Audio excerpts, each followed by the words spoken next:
Los otros dioses, escrito por Howard Phillips Lovecraft. En la cima del pico más alto del mundo habitan los dioses de la tierra, y no soportan que ningún hombre se jacte de haberlos visto.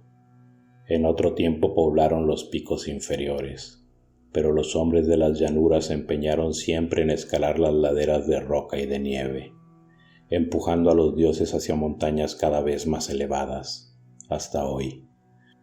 Al abandonar sus cumbres anteriores se llevaron sus propios signos, salvo una vez que, según se dice, dejaron una imagen esculpida en la cara del monte llamado Engranek, pero ahora se han retirado a la desconocida Kadat del desierto frío, en donde los hombres no entran jamás, y se han vuelto severos.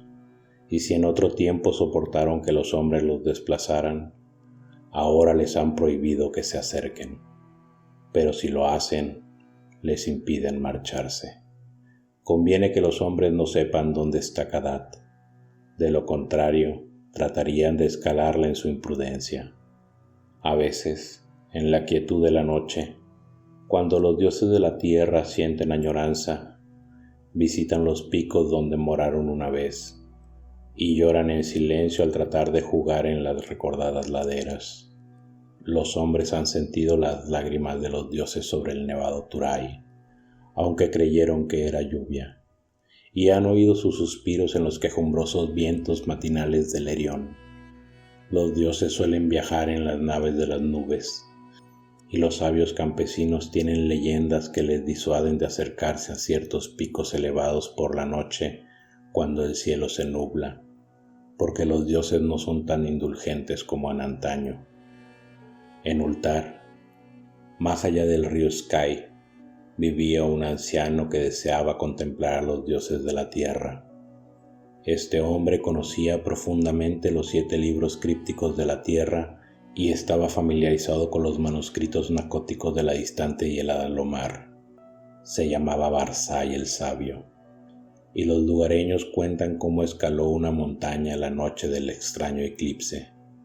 Barzai sabía tantas cosas sobre los dioses que podía contar sus idas y venidas, y adivinaba tantos secretos que se tenía a sí mismo por un semidios.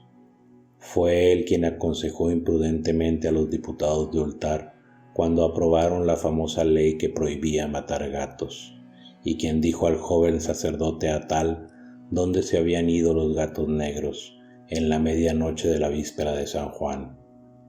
Barzai estaba profundamente versado en la ciencia de los dioses de la tierra, y le habían entrado deseos de ver sus rostros. Creía que su hondo y secreto conocimiento de los dioses le protegía de la ira de estos, y decidió escalar la cima del elevado y rocoso Hatekla, una noche en que sabía que los dioses estarían allí. El Hatekla está en el desierto pedregoso que se extiende más allá de Hatek, del cual recibe el nombre, y se alza como una estatua de roca en un templo silencioso. Las brumas juegan lúgubremente alrededor de la cima, porque las brumas son los recuerdos de los dioses, y los dioses amaban el Hatekla cuando habitaban en él en otro tiempo. Frecuentemente visitaban los dioses de la tierra el Hatekla, en sus naves de nube, y derramaban pálidos vapores sobre las laderas cuando danzaban añorantes en la cima, bajo una luna clara. Los aldeanos de Hatek dicen que conviene no escalar el Hatekla en ningún momento, y que es fatal hacerlo de noche, cuando los pálidos vapores ocultan la cima y la luna. Sin embargo, no les escuchó Barzai cuando llegó de la vecina Ultar con el joven sacerdote Atal, su discípulo. Atal solo era hijo de posadero, y a veces tenía miedo, pero el padre de Barzai había sido un noble que vivió en un antiguo castillo, por lo que no había supersticiones vulgares en sus venas y se reía de los atemorizados aldeanos. Barzai y Atal salieron de Hatek hacia el pedregoso desierto, a pesar de los ruegos de los campesinos, y charlaron sobre los dioses de la tierra junto a su fogata por las noches. Viajaron durante muchos días hasta que divisaron a lo lejos el altísimo Hatekla con su halo de lúgubre bruma. El 13º día llegaron al pie de la solitaria montaña y Atal confesó sus temores. Pero Barzai era viejo, sabio y no conocía el miedo. Así que marchó osadamente por la ladera que ningún hombre había escalado desde los tiempos de Sansu, de quien hablaban con temor los mohosos manuscritos nacóticos. El camino era rocoso y peligroso a causa de los precipicios, acantilados y aludes. Después se volvió frío y nevado, y Barzai y Atal resbalaban a menudo y se caían, mientras se abrían camino con bastones y hachas. Finalmente el aire se enrareció. El cielo cambió de color y los escaladores encontraron que era difícil respirar. Pero siguieron subiendo más y más, maravillados ante lo extraño del paisaje y emocionados pensando en lo que sucedería en la cima, cuando saliera la luna y se extendieran los pálidos vapores. Durante 3 días estuvieron subiendo más y más hacia el techo del mundo. Luego acamparon, en espera de que se nublara la luna. Durante 4 noches esperaron en vano las nubes, mientras la luna derramaba su frío resplandor a través de las tenues y lúgubres brumas que envolvían el mudo pináculo. Y la 5ª noche, en que salió la luna llena, Barzai vio unos nubarrones densos a lo lejos, por el norte, y ni él ni Atal se acostaron observando cómo se acercaban. Espesos y majestuosos navegaban lenta y deliberadamente. Rodearon el pico muy por encima de los observadores y ocultaron la luna y la cima. Durante 1 hora larga estuvieron observando los dos, mientras los vapores se arremolinaban y la pantalla de nubes se espesaba y se hacía más inquieta. Barzai era versado en la ciencia de los dioses de la tierra y escuchaba atento los ruidos, pero Atal, que sentía el frío de los vapores y el miedo de la noche, estaba aterrado. Y aunque Barzai siguió subiendo más y más y le hacía señas ansiosamente para que fuera también, Atal tardó mucho en decidirse a seguirlo. Tan densos eran los vapores que la marcha resultaba muy penosa, y aunque Atal lo siguió al fin, apenas podía ver la figura gris de Barzai en la borrosa ladera. Arriba, a la luz nublada de la luna, Barzai marchaba muy delante y a pesar de su edad, parecía escalar con más soltura y facilidad que Atal, sin miedo a la pendiente que empezaba a ser demasiado pronunciada y peligrosa, salvo para un hombre fuerte y temerario, y sin detenerse ante los grandes y negros precipicios que Atal apenas podía saltar. Y de este modo escalaron intensamente rocas y precipicios, resbalando y tropezando, sobrecogidos a veces ante el impresionante silencio de los fríos y desolados pináculos y mudas pendientes de granito. Súbitamente Barzai desapareció de la vista de Atal y salvó una tremenda cornisa que parecía sobresalir y cortar el camino a todo escalador que no estuviese inspirado por los dioses de la tierra. Atal estaba muy abajo, pensando qué haría cuando llegara a dicho punto, cuando observó curiosamente que la luna había aumentado, como si el despejado pico y el lugar de la reunión de los dioses estuviese muy cerca. Y mientras gateaba hacia la cornisa saliente y hacia el cielo iluminado, sintió los más grandes terrores de su vida. Y entonces, a través de las brumas de arriba, oyó la voz de Barzai que gritaba locamente de gozo. He oído a los dioses de la tierra cantar dichosos en el Jatek-Kla. Barzai el profeta conoce las voces de los dioses de la tierra. Las brumas son tenues y la luna brillante. Hoy veré a los dioses danzar frenéticos en el Jatek-Kla, que tanto amaron en su juventud. La sabiduría hace a Barzai más grande aún que los dioses de la tierra, y los encantos y barreras de todos ellos no pueden nada contra su voluntad. Barzai contemplará a los dioses de la tierra, aunque ellos detesten ser contemplados por los hombres.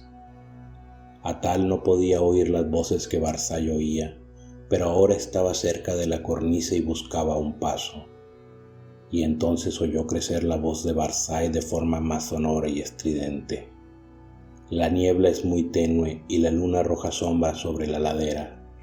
Las voces de los dioses de la tierra son violentas y airadas. Temen la llegada de Barzai el sabio, porque es más grande que ellos. La luz de la luna fluctúa y los dioses de la tierra danzan frente a ella. Veré danzar sus formas, saltando y aullando a la luz de la luna. La luz se debilita, los dioses tienen miedo. Mientras Barzai gritaba estas cosas, Atal notó un cambio espectral en todo el aire, como si las leyes de la tierra cedieran ante otras leyes superiores, porque aunque el sendero era más pronunciado que nunca, el ascenso se había vuelto espantosamente fácil, y la cornisa apenas fue un obstáculo cuando llegó a ella, y trepó peligrosamente por su cara convexa. El resplandor de la luna se había apagado extrañamente, y mientras Atal se adelantaba en las brumas monte arriba, oyó a Barzai el sabio gritar entre las sombras. La luna es oscura y los dioses danzan en la noche.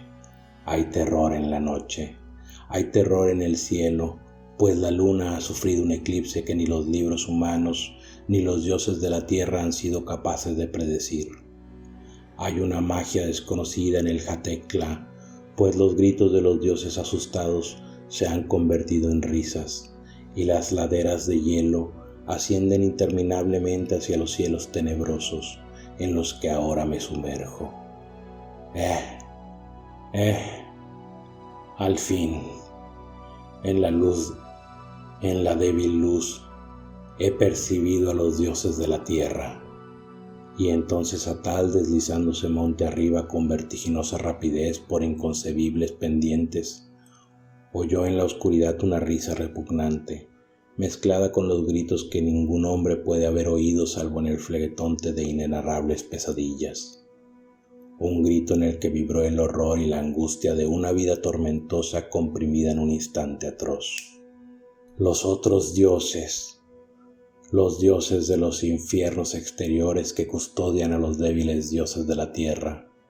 Aparta la mirada, retrocede, no mires, no mires.